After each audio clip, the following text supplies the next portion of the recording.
हिंगोली जिल्ह्यात आज अखेर सरासरी 63.10 मिलीमीटर पाऊस झालाय। पेरणीसाठी साधारणपणे 100 मिलीमीटर पावसाची आवश्यकता असते। त्यामुळे शेतकऱ्यांनी पेरणी योग्य तसेच मुबलक पाऊस झाल्यावरच पेरणी करावी असं आवाहन जिल्हाधिकारी जितेंद्र पापळकर यांनी आज इथे केलंय। येथील जिल्हाधिकारी कार्यालयात जिल्हाधिकारी जितेंद्र पापळकर यांच्या अध्यक्षतेखाली आज कृषी विभागाची आढावा बैठक घेण्यात आली।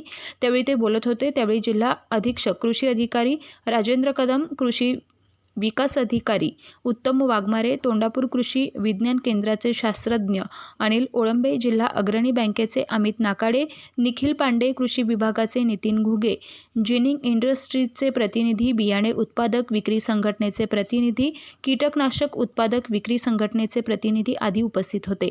जिल्ह्यात यंदा पावसाचं प्रमाण समाधानकारक राहणार असल्याचा हवामान विभागानं अंदाज वर्तवला।